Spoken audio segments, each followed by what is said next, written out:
them in office as well.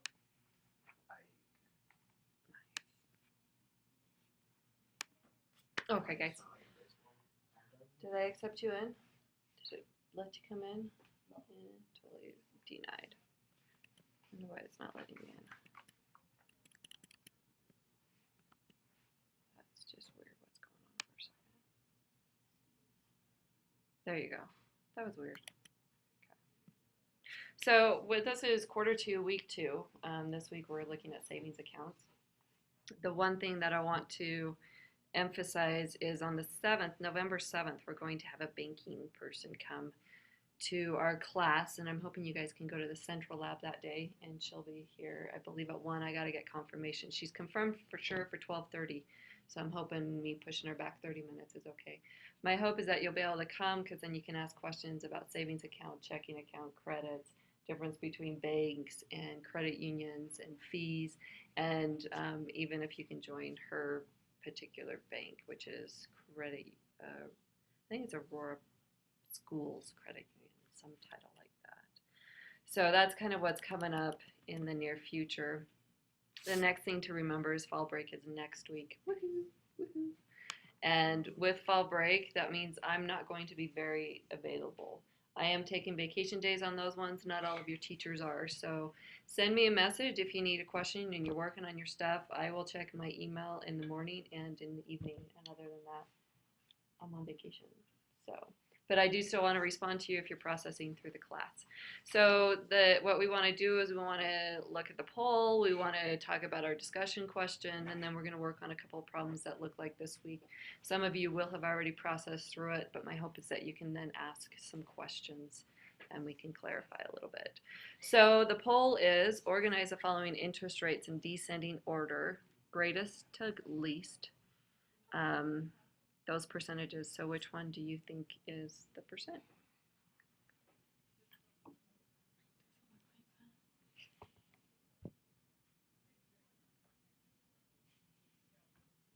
Yeah, by a long shot.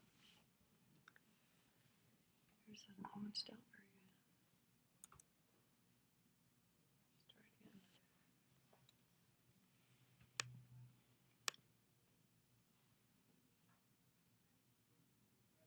There we go.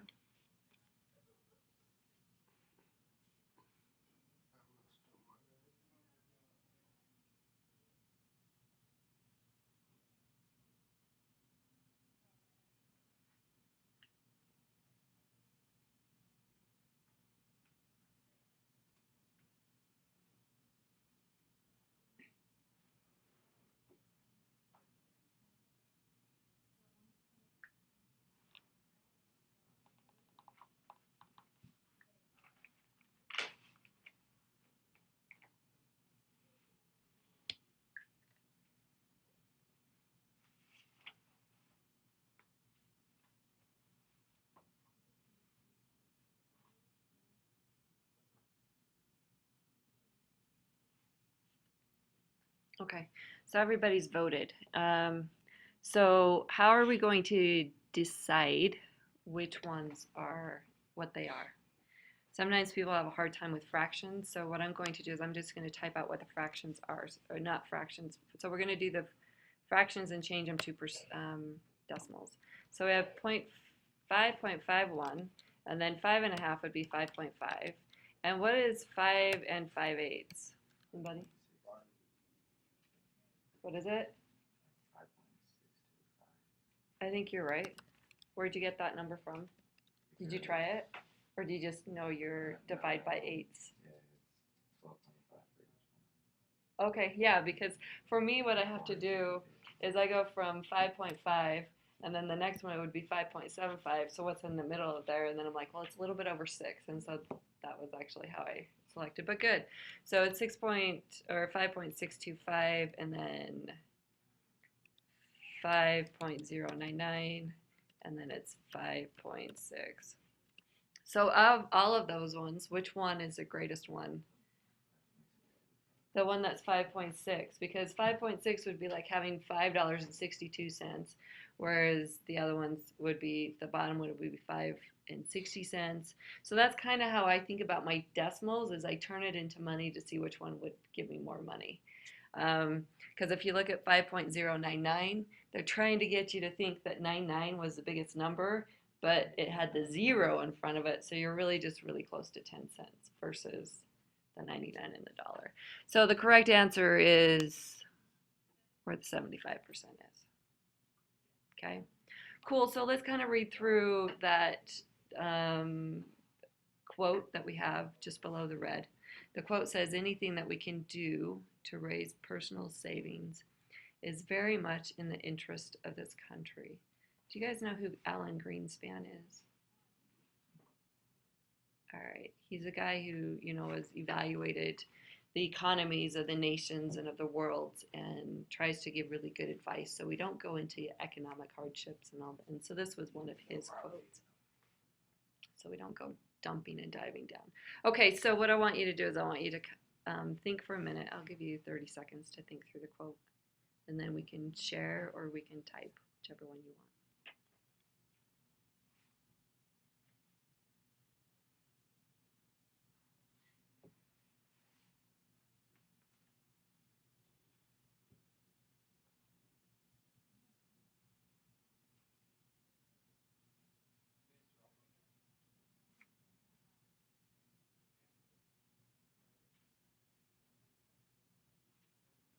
Okay, so what do you guys think? Do you want to share? Do you want to type? Do you want to share verbally? What do you want to do? Okay, so why don't you take a minute to type?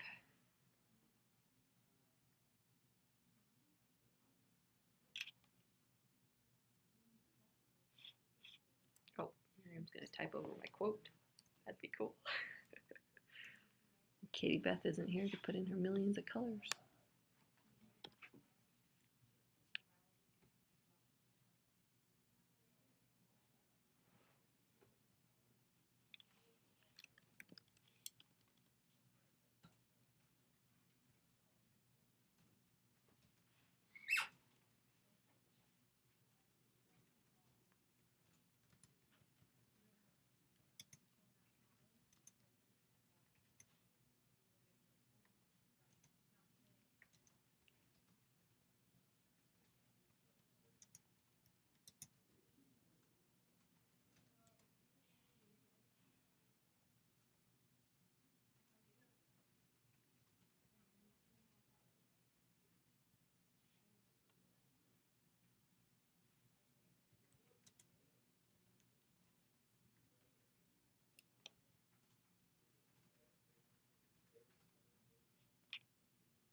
Okay, so I like all of your answers. It's this particular quote has brought a couple of things to my mind. Do you guys know what happens when economies start to crash and the value of their money goes through crazy inflation? Do you know what inflation means? Not really, but I know like what happens. Like the value of money starts becoming less and less. Like the dollar won't even be worth the dollar anymore. And a way to kind of translate what you just said is the purchasing power gets weaker. Yeah, And and there's been several countries that have just like totally busted based upon that. So there's a couple of countries that have gone through it's the devaluation of their money or hyperinflation and all those kinds of things, where one day, say a dollar could buy a soda. The next day, it would take $5 to buy the same soda. So, I mean, the inflation is really in the hundreds of percent. It's not just inflation currently sits between 3% and probably 10% when we had some ugly stuff going on in the economy, but it's kind of low. Um, So when it goes above 10%, 15%, 100%, it becomes really scary in the economy. So those would be economies that would be like, why am I saving money? Because it means nothing. So I got to spend it today for it to mean something. There's pictures out there where people have wheelbarrows of just money to go buy just groceries because it's not going to be worth that much tomorrow. So that would be kind of the exception to the guideline of saving money. Whereas the best thing about saving money is, something catastrophic happens, you have money to pay. You don't have to borrow it from somebody. Because when you borrow money from somebody else, they have a lot of hold over what happens. If you borrow from a credit card, you borrow from other institutions, they then can go and take money from your paychecks, they can go and do those kinds of things, and you don't get to collect all of your money. And one of the other things that was savings, when you talk to people who are deep in debt, you tell them one of their first steps needs to be creating a savings account, even if it's $30 a month, $10 a month, $5 a month. Start saving, then focus on paying down your debts. So it's really interesting that, he said that it'd be great for the interest, because if we are debt free as a society, then we're not beholden to other countries, say like for oil, say for those kinds of things where we're just like, we rely on them. So when they go, oh, we don't like you today, so we're going to charge you a whole lot more than they can, and we are financially damaged by that. But it just was an interesting quote that I wanted to share. So what we're going to do, and I hope it works, I'm going to move student 2 to the other side. I'm going to move student 6 up, and I'm going to make this screen bigger so you can see more. And I need to share my screen again because it unshared. Share, active, inspire. My iPad's not working, and I'm very sad, by the way. So I have to go through a different format, and hopefully the technical, my learning curve won't frustrate the heck out of you. Okay, so what I want you to do is I want you to look at this graph, and I want you to type something you notice. First of all, let's talk about a word. What does principal mean? And notice not a principal, so it's not the principal of the school. What does principal mean in this kind of a graph? And obviously it's talking money, but what principal mean?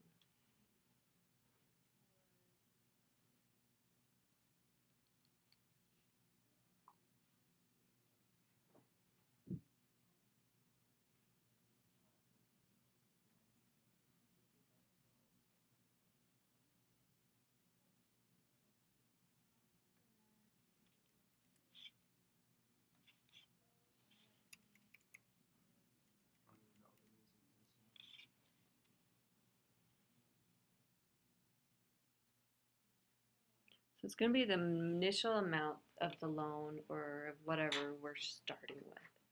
Okay, so it's money. It's the principal amount. So what does that blue thing mean? What does the red thing mean? And what does that green thing mean? Like kind of what's going on with that graph. And this is where I have to look at you because I can't see what it's showing.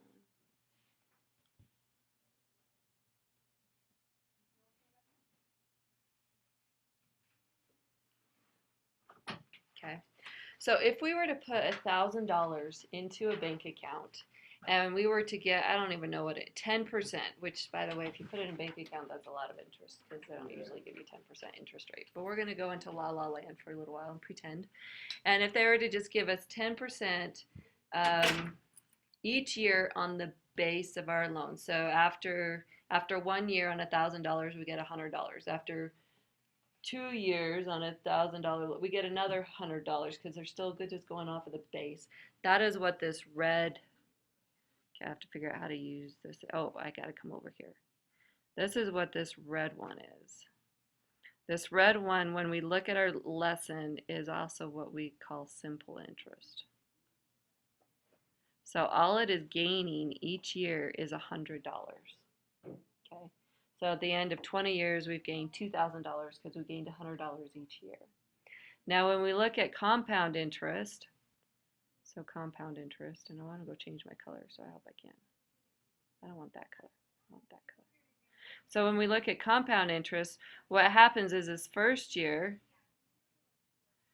we gained $100. But at year 2, I now have $1,100, and I'm going to add 10% of that. So 110. So I gained interest on the interest that was put in my account because I put $100 in there, right? And I just gained $10 on the $100 that was initially put in there.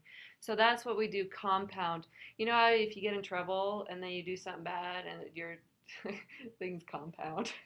It's a bad thing when you get in trouble. It's a good thing when you're talking money. So that is why, I mean, look at it.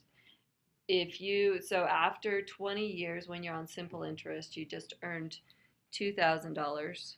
Simple interest is $2,000, whereas your compound interest was 7,000. Well, it was 6,000 something. So a significant change over the life of the loan. Okay, in this particular lesson that we dealt with for this week, we only talked about compound interest. Can you even read that? You can read better than I can, not very. Okay. So I'm using something that I haven't used before, and I'm kind of disappointed it's a little foggy. But I had to create a PowerPoint, so next time I'll create it in here so it shouldn't be so fuzzy. Our simple interest, all we did was we took the principal amount, so the P, the principal amount, and then we times it by our rate. Now our rate, super important, it has to be as a decimal. Can you read that? Okay. Because I can't read it very well. It has to be as a decimal. So if we were to calculate, so what I want you to do is in your little window there, I want you to set up this problem. How much simple interest is earned on $4,000 in 3.5 years at an interest rate of 5.2? And that's 5.2.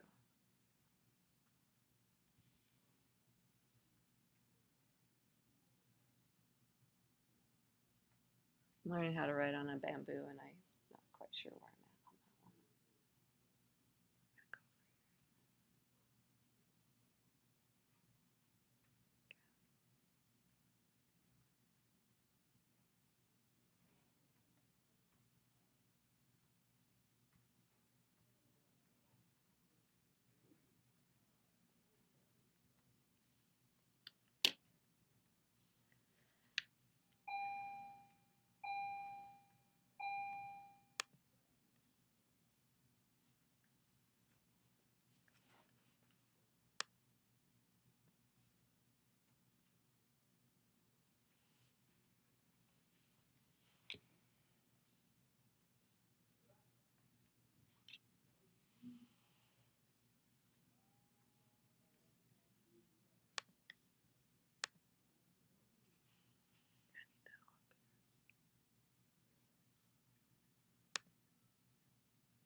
So I equals your 4,000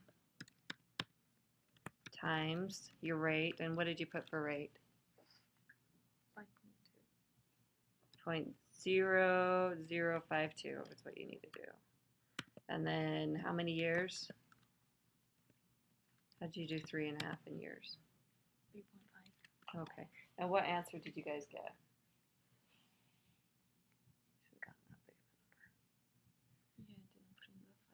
Okay, so if you didn't put it my way, then put it my way now. And like I say, I'm at a disadvantage. That's why I'm not having you guys sit by me so I can see what you're typing. Okay, because remember when we go from percent to decimal, we got to move the decimal 2 places.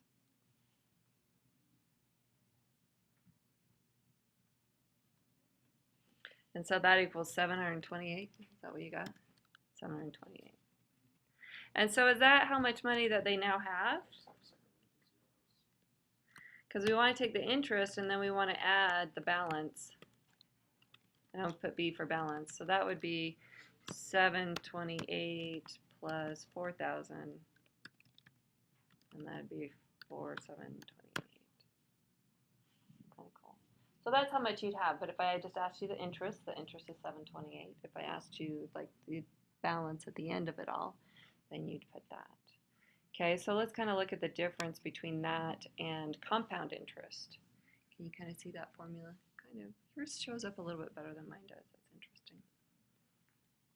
Okay, so I wanted to, the big part that we did on the other one was, oops, did I use the wrong word? Oh, totally in the wrong spot. I need to come do some pen or something like that over here. There we go. Now I'm back. So the balance means I have to add the interest and the principal. And so that's where that one comes from. And so you can see that our compound, if we compound it, so we're paying you every year we're giving you some interest. The next year we're going to give you interest on what we paid you and then also on the balance. So that one's going to look like that. The one thing that I want you to note is this n over here. That's how many times something is compounded annually. And I'm hoping that you've heard that term before. So if we compound it quarterly, how many times would we compound it in a year? 4. If we compounded it monthly, how many times would we compound it in a year? 12. What if we did it daily? 365. What if we did it like every second of every minute of every day? We'll get to that, but that's where the magic number E comes in. Do you guys remember seeing this formula? Equals, oh, wait. Oh, go away.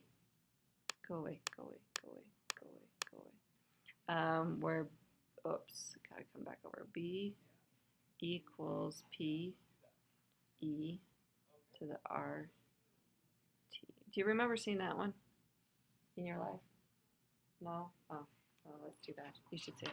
That one would give you, if you compounded every second of every minute of every day. It's a really cool nature number. But the one that we're going to focus on today, we're going to ignore those two.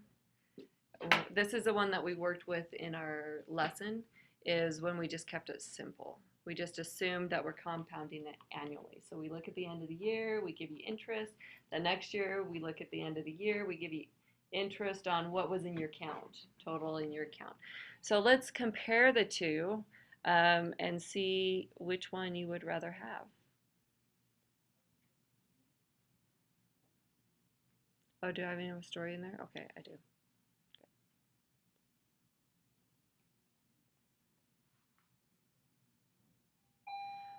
What one is P? What number is P? Good. So I'm going to put green there. What one is R? And what would we actually put in there instead of 5.7? 0.05. This is so weird for me writing. Okay. That was ugly. Sorry. My writing's much better on the other one. And then what would T be? Yeah, T is going to be 6. Because we already gave it 2 in years. Okay, so calculate the balance. Now remember, you're going to look for the interest and then for simple interest. And then let's come over here. Let's pick pink. This one not pink. This one is simple interest. And this one is compound. All right, ready, set, go.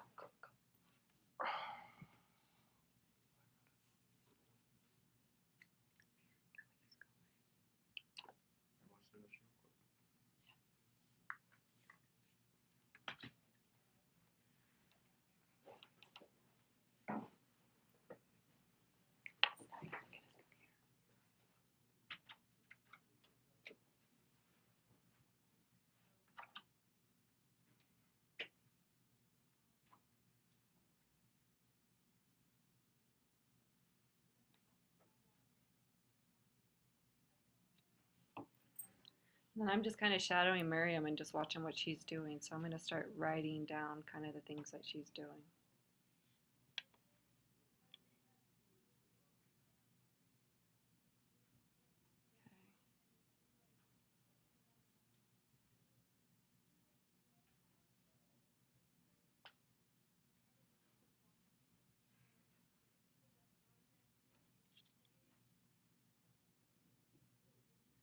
And Miriam, do you have the interest for that one? Yeah. Adding 5,000 to it too, right?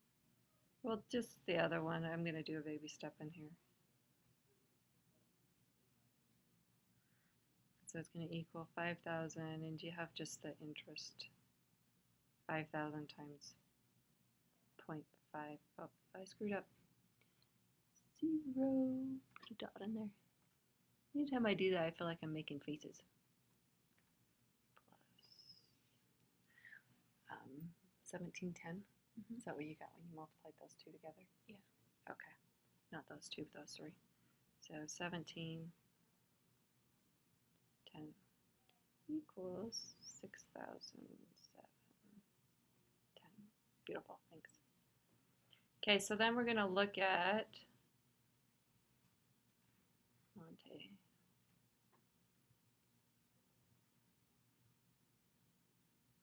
So this one's a little bit harder to show your work, but this is going to be 5,000. We want to make sure that y'all set this one up right. 1 plus 0.057, and then to the 6th power. So the way that we rewrite this and put it in a cool calculator is 5,000 times 1.057. Now it's really important to first do the exponent. So if you're doing this in a calculator and your calculator isn't super cool, like, you know, Desmos or something like that, then you want to make sure you process that first. You want to make sure that you process the exponential part first. And otherwise, I'm going to go to Desmos and just kind of show you how to enter in Desmos. Oh, it won't let me. No, it will. You guys can't see what I'm doing because, you know, but everybody else can. So if I did 5,000 times 1.057 outside up arrow to the 6th power, you get, oh, that's a big number, 6973. Remember that one. 69. Whoa. That didn't turn out to be a very good 69. So which one would you rather have? Which one would you rather have? Would you rather have something done simple, simple interest, or compounded interest? Compound. Yeah. Compounded interest is a better way to go when you are earning interest. What way would you rather go if you took out a loan? Simple. Yeah, simple. And a lot of times, when you pay, like when people lend you money, they tend to kind of go simple versus compound, unless, you know, they know their math really well, then they try to gouge you a little bit more and ask you for different types of money. So when you take out loans, however they do, they compound it every second of every minute of every day. You know, they want their money. And when you do interest, like get interest from the bank, they tend to compound it annually, not every second. And so they'll compound it a little bit differently than if they're paying you money versus trying to collect your money. So those are just a couple of things I wanted to show you about today's stuff. We were going to go over this one too, but, you know, I didn't. Do you guys want to see how to work this problem though? It's not that hard. How do you think you would start about going to work? How long would it take for $10,000 to double at 11% using the simple interest? How would you go about setting it up? What do we know? 10,000 would be Okay, good. 10,000. Do we know our interest rate? 0 point, and it's going to be 1 because we're just going to move it 2 places. Once we hit the double digits, then it does stick there, but when we only have it like a 5%, then it's going to look like a 0 before the 5. What would be the end, what would be my interest? So over here, do I know what I is?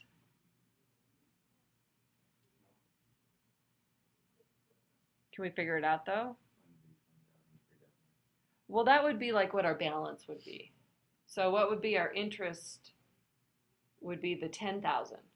Does that make sense? Because he's telling me what it would be 10,000 because we just doubled what we had. So we have $10,000. We want it to become 20,000, right? So then my interest will be 10,000. So then we're going to have 10,000 equals 10,000 times 0.11, and I missed a 0 there. That was embarrassing. Oops, there it goes. And then we're going to times it by t. So how do we solve for that? Gotta make that go away. We're going to divide everything, left side, right side, by 10,000. I don't like how this writes, but you know, I'm getting over it. So those schnick. So now I have 1 equals 0.11 t. And then, oh, I just scratched something. That was embarrassing. Go for Bronco orange. And divide by 0.11. And 1 divided by 0.11. So we'll get left with t equals, no clue. Anybody else have a clue? Did you do it? Did you go to my cool decimals calculator? I love that. What does it equal? 1 divided by 0.11.